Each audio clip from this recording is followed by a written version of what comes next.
Hello friends, welcome to your YouTube channel engineering classes. This is daily knowledge booster series जो हमने आप ही के लिए लॉन्च की है, स्पेसिफिकली आपके करंट अफेयर टॉपिक्स के लिए।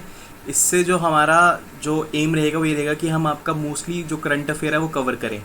जितने भी आपके एग्ज़ाम्स आएंगे, आप बैंकिंग देते हैं, आप एसएससी देते हैं, यूपीएससी के देते हैं, सीडीएस देते हैं, जो भी एग्ज़ाम आप देंगे करंट अफेयर उसका मेजर पोर्शन रहेगा। तो हमारी तरफ से यही रहेगी कि हम आपका करंट अफेयर तैयार कराएं। सो प्लीज़ आप हमारे साथ जुड़े रहिए इस सफ़र में, हम आपका रोज़ करंट अफेयर तैयार करवाएंगे। सो जो आज हम डिस्कस वीडियो करने लगे हैं वो है मैनग्रोव टॉपिक पे। इस पर हम ज़्यादा बड़ा डिटेल के अंदर नहीं जाएंगे टॉपिक पे, बस एक ब्रशअप करेंगे कि जो आपके एग्जामिनेशन पॉइंट ऑफ व्यू से आपकी हेल्प रहे। चलो आज का टॉपिक शुरू करते हैं। Mangrove day, international mangrove day मनाया जा रहा है। कब बेटा? 26 जुलाई को ये मनाया गया। लेटेस्ट अभी 2 दिन पहले ये मनाया गया। ठीक है बेटा। कौन इसे बेटा ऑर्गेनाइज कराता है, क्या होता क्या है? बेसिकली क्या है कि ये इंटरनेशनल डे इसलिए मनाया जाता है कि हम मैनग्रोव्स की कंजर्वेशन कर सकें। इन्हें कंजर्व करना बहुत ज़्यादा इम्पॉर्टेंट है, बहुत ज़्यादा इम्पॉर्टेंट है, क्योंकि इनके बहुत ज़्यादा बेनिफिट्स हैं हमारे मैनग्रोव्स के, जो हमारे इकोलॉजिकल बैलेंस को मेंटेन रखते हैं। ये act as a carbon sink करते हैं बेटा। याद रखना, कार्बन सिंक। कार्बन सिंक क्या होता है बेटा कि जो जितनी भी कार्बन डाइऑक्साइड है बाहर, उसको एब्जॉर्ब करके अपने अंदर स्टोर कर रहा है।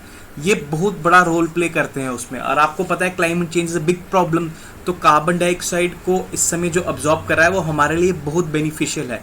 तो मैनग्रोव इकोसिस्टम क्या करता है बेटा, वो act as a carbon sink काम करता है। और भी इसके बेनिफिट्स हम देखते हैं हम। तो इसको क्या था बेटा कि क्या किया गया कि जो जनरल कॉन्फ्रेंस हुई यूनेस्को की इन 2015, यूनेस्को की 2015 जनरल कॉन्फ्रेंस में क्या किया कि हमने डिसाइड किया कि 26 जुलाई को एवरी ईयर हम सेलिब्रेट करेंगे mangrove ecosystem as a unique and special vulnerable ecosystem. मतलब कि एक अलग सा यूनिक है, स्पेशल है और वनरेबल है। वनरेबल क्यों है? थ्रेट्स के कारण। स्पेशल क्यों है? इसके जितने भी बेनिफिट्स हैं बहुत ज़्यादा हैं। यूनिक क्यों है? क्योंकि ये ऐसा इकोसिस्टम है जो एक तरह का आधा पानी में है, आधा ज़मीन पे है। मोस्टली हम इसमें कहाँ देखते हैं? Between two ecosystem. अगर एक लैंड इकोसिस्टम है और यहाँ पे वाटर इकोसिस्टम शुरू हो रहा है, तो हम क्या देखेंगे कि जो मैनग्रोव्स हैं हमारे, वो कहीं यहाँ पे फाउंड होंगे, जो ना ही पूरी तरह पानी के अंदर है, ना ही पूरी तरह ज़मीन के ऊपर है। तो इसलिए इनका ये बड़ा यूनिक करेक्टर है। ये एक तरह का इकोटोन का काम करते हैं। Ecotone, ECOTONE। इकोटोन क्या होता है? एक वो एरिया जो बिटवीन टू इकोसिस्टम है, एरिया बिटवीन टू इकोसिस्टम, उसे इकोटोन कहा जाता है। मैं थोड़ा साफ साफ लिख देता हूँ, इकोटोन। तो याद रखना, जो मैनग्रोव फॉरेस्ट है हमारा एक्ट एज ए इकोटोन काम करते हैं। तो इसकी कंजर्वेशन बहुत इंपॉर्टेंट है, जिसके लिए यूनेस्को ने क्या स्टेप लिया 2015 में अपनी जनरल असेंबली के लिए सोचा कि हम एवरी ईयर 26 जुलाई को मैनग्रोव इंटरनेशनल डे सेलिब्रेट करेंगे। ठीक है। और देखेंगे कि इसके सॉल्यूशंस क्या हैं, जो ये प्रॉब्लम्स फेस कर रहा है उसको कैसे सॉल्यूशंस देखे जाएं, उसकी सस्टेनेबल मैनेजमेंट कैसे की जाए। सस्टेनेबल मैनेजमेंट का क्या मतलब होता है बेटा? इस हिसाब से इसको मैनेज करना कि ये आगे आने वाली जनरेशंस के लिए सही रहे। ठीक है। अब हम थोड़ा पढ़ लेते हैं मैनग्रोव्स के बारे में। ये है लिटोरल फॉरेस्ट इकोसिस्टम। लिटोरल क्या होता है बेटा? पहले हम वर्ड देखते हैं, लिटोरल वर्ड क्या होता है। लिटोरल वर्ड वो वर्ड होता है बेटा कि जो हमें, जैसे ही हमारी कोई लेक है, कोई हमारा सी है, जहाँ पे ये लैंड से मिल रही है, जिस जगह पे सी लैंड से मिलता है, जिस जगह लेक लैंड से मिल रही है, उस जो पर्टिकुलर एरिया है उसको हम लिटोरल कहते हैं। जितने भी शोर एरियाज आ गए हमारे, जहाँ पे वो समुंदर ज़मीन से मिल रहा है, जहाँ लेक ज़मीन से मिल रही है, वो जो पर्टिकुलर एरिया उसको हम लिटोरल्स कहते हैं। वहाँ पे जितने भी हमारे प्लांट्स हैं, जितने भी हमारे ट्रीज उगते हैं स्पेसिफिकली उसी एरिया में, उसको हम कहते हैं लिटोरल फॉरेस्ट इकोसिस्टम। तो आपको मैंने पहले ही बताया कि मैनग्रोव्स कहाँ उगते हैं? जहाँ पे हमारा लैंड भी है और जहाँ पे हमारा वाटर भी है। तो एक तरह का लिटोरल सिस्टम आ गया। यहाँ पे हमारा ये जो मैनग्रोव्स पाए जाते हैं, इसलिए इसको हम किसका पार्ट कहते हैं? लिटोरल फॉरेस्ट सिस्टम का पार्ट कहते हैं। ठीक है। अब इनके कैरेक्टरिस्टिक्स देख। Grow the trees that grow in mangroves are generally 8 to 20 metre high. इनकी जो हाइट रहती है बेटा 8 मीटर से 20 मीटर के बीच में रहती है। दे हैव थिक लीव्स, उनके जो लीव्स होते हैं बेटा थोड़े थिक रहते हैं, ये बात याद रखना। एक इनकी हाइट 8 से 20 मीटर रहती है। They have thick leaves, they are called halophytes. Halophytes क्यों कहा जाता है? Because they are salt tolerant, क्योंकि जैसे मैंने आपको बताया कि ये समुंदर है हमारा, ठीक है, यहाँ ज़मीन है, ये लैंड एरिया आ गया, सारा लैंड एरिया, यहाँ पे है हमारे मैनग्रोव्स, ठीक है। अब आपको पता है कि समुंदर के पानी में क्या होती है? सॉल्टीनेस होती है, फ्रेश वाटर नहीं होता है, सॉल्ट होता है। अगर कोई नॉर्मल ट्रीज यहाँ पे होते तो वो सॉल्ट से प्रॉब्लमेटिक हो जाते, सॉल्ट उनके लिए प्रॉब्लमेटिक हो जाता। बट मैनग्रोव्स क्या है बेटा, इनकी नेचर ही ऐसी है कि इनको सॉल्ट से कोई इफेक्ट नहीं पड़ता, क्योंकि कैसी नेचर है इनकी? हेलोफाइट्स, याद रखना। They are confined to tropical and subtropical regions. जितने भी हमारे ट्रॉपिक्स हैं, ये हो गया ना बेटा हमारा अर्थ आ गई, ये आ गया इक्वेटर, ये आ गया ट्रॉपिक, ये आ गया ट्रॉपिक ऑफ कैप्रिकॉन, ठीक है, tropic of cancer, tropic of Capricorn. ये मोस्टली हमारा ट्रॉपिकल एरिया के आसपास और सब ट्रॉपिकल एरिया के आसपास रहते हैं, यहाँ पे ग्रो होते हैं ये ज़्यादातर। क्यों? क्योंकि जितनी इनको फेवरेबल कंडीशन चाहिए होती है, वो फेवरेबल अमाउंट ऑफ हीट, वो फेवरेबल अमाउंट ऑफ रेनफॉल, वो फेवरेबल अमाउंट ऑफ टेम्परेचर इनको यहीं पे मिलता है। इसलिए हम क्या नोटिस करते हैं, mostly confined to tropical and subtropical regions as they need high solar radiation. उनको अच्छी हीट चाहिए, सोलर रेडिएशन अच्छी क्वांटिटी में चाहिए। क्यों? To filter saline water through their roots, क्योंकि आपको मैंने बताया कि सैलिन वाटर में रहते हैं, तो उनको जब सैलिन वाटर को रूट्स एब्जॉर्ब करती हैं तो वो फिल्टर करते हैं, जिसमें वो किसकी हेल्प लेते हैं? सोलर रेडिएशन की हेल्प लेते हैं। इसलिए कारण यही रीज़न है कि ये हमारे मोस्टली ट्रॉपिक वाले एरियाज़ में और सब ट्रॉपिक्स में आता है। बिलो अबव सब ट्रॉपिक हमें ये नहीं फाउंड होंगे, ठीक है। They have blind roots which are called pneumatophores. इनकी जो रूट्स होती है उनको ब्लाइंड रूट्स कहा जाता है और कहा जाता है pneumatophores. And aerial root specialise for gaseous exchange. Basically क्या होता है कि ये जो रूट्स होती हैं इनकी, ये थोड़ी हवा में होती हैं। अगर ये मैनग्रोव है और नीचे वाटर है, ये रूट इसकी यहाँ से निकल के आ रही होगी, ये नीचे पूरा जुड़ा नहीं होगा, रूट्स का स्ट्रक्चर होगा वाटर के अंदर, ये ऊपर ये हमारा मैनग्रोव आ गया, ठीक है बेटा। तो हम क्या नोटिस करेंगे कि जो इसकी रूट्स हैं वो थोड़ी एयर में रहेंगी।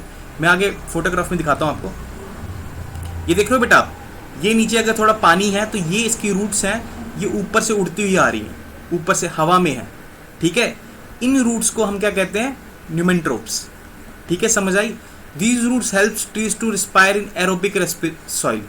ये हमें क्या करती हैं? रेस्पिरेशन में हेल्प करती है मैनग्रोव्स की। कहाँ पे? जहाँ पे ऑक्सीजन नहीं है, क्योंकि जो उनकी सॉइल्स है मोस्टली किससे कवर रहती है? वाटर से कवर रहती है, सैलाइन वाटर रहता है, डंपिट एरिया रहता है, तो वहाँ पे ऑक्सीजन की प्रेजेंस बहुत कम है। तो इसलिए क्या होती है, इनकी जो रूट्स होती हैं वो एयर में होती हैं और यही इसकी रेस्पिरेशन में हेल्प करता है।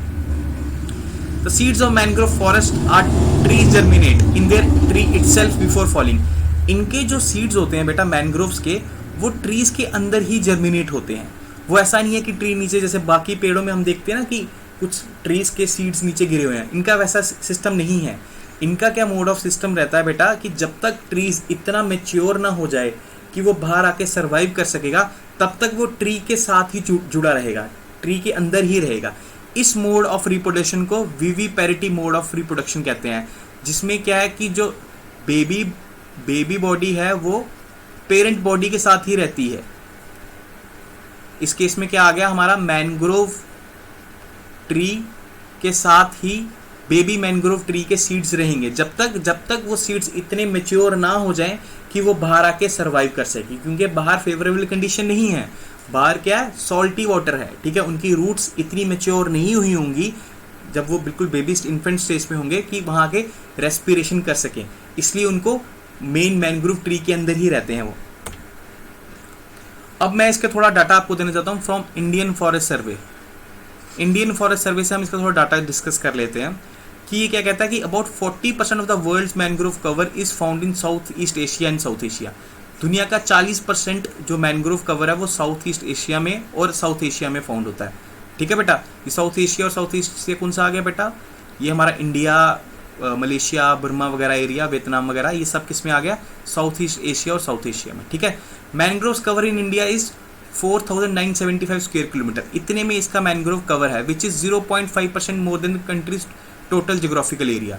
जितना भी कंट्री का टोटल जोग्राफिकल एरिया है उसका 0.51% पे मैनग्रोव फाउंड होता है, ठीक है। अब increase in mangrove cover as compare to 2017।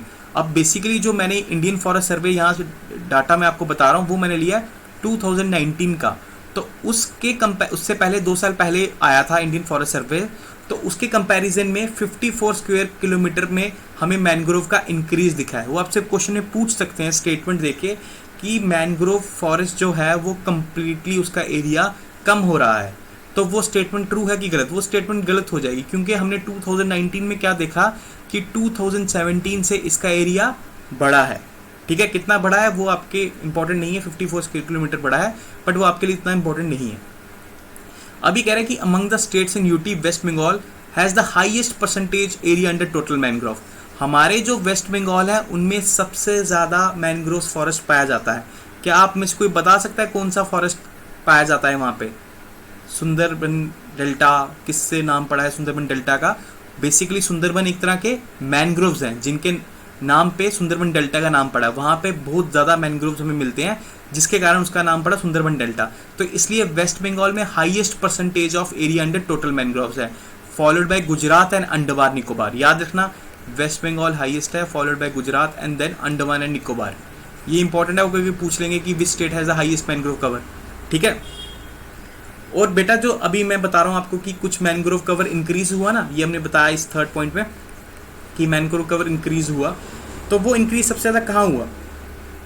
सबसे ज़्यादा इंक्रीज हुआ गुजरात में, फिर महाराष्ट्र में, फिर ओडिशा में। याद रखना, गुजरात में सबसे ज़्यादा इंक्रीज हुआ क्योंकि गुजरात में काफ़ी मैनग्रोव्स डिक्रीज कर रहे थे, जिसके बाद क्या हुआ कि वहाँ की गवर्नमेंट ने बड़ा अच्छा से इनिशिएटिव लिया और उसको बोला कि हम गुजरात के मैनग्रोव्स को कंजर्व करेंगे, जिसके कारण उन्हें रिजल्ट दिखा, उनका एरिया इंक्रीज हुआ। ये हमें कैसे पता लगा?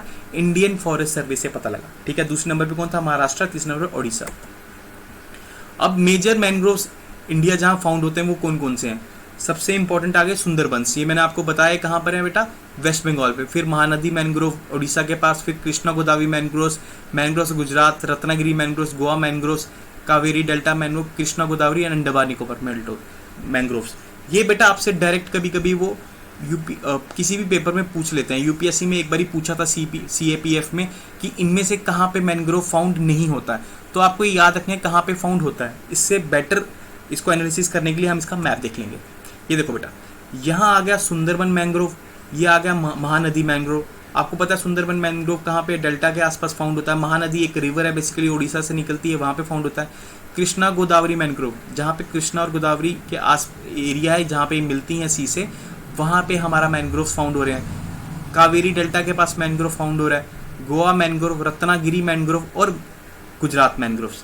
ये जो जितनी भी प्लेसेस हैं ये आपको बाय हार्ट याद होनी चाहिए कि कहाँ कहाँ पे मैनग्रोव फाउंड होते हैं। और सबसे ज़्यादा कहाँ इनमें से बेटा? सुंदरबंस मैनग्रोव सबसे ज़्यादा है वेस्ट बंगाल में। फिर दूसरे नंबर पे कौन सा बेटा? हमारा सबसे पहले आ गया ये, दूसरे नंबर पे आ गया गुजरात, तीसरे नंबर पे आ गया अंडमान एंड निकोबार, ठीक है। और सबसे ज़्यादा इंक्रीज़ कहाँ दिखने में मिली थी हमें? गुजरात मैनग्रोव से, दूसरे नंबर पे हमें महाराष्ट्र मैनग्रोव से, तीसरे नंबर पे हमें ओडिशा मैनग्रोव से। क्लियर? समझ आया? ये मैप आपको बाय हार्ट याद होना चाहिए, ये मैप आपके लिए बड़ा हेल्पफुल रहेगा। समझ आ गया? सुंदरबन पता लग गया, महानदी पता लग गया, गोदावरी पता लग गया, गुजरात मैनग्रोव, रत्नागिरी पता लग गया, गोवा पता लग गया, ये सब आपको पता लग गए। I hope it's clear. आगे बढ़ते हैं। सो आज हम अपना वीडियो इतने ही रखेंगे। So thank you. I hope आपको ये वीडियो से कुछ नॉलेज मिला होगा मैनग्रोव्स के बारे में। सो थैंक यू, मिलते हैं जल्दी।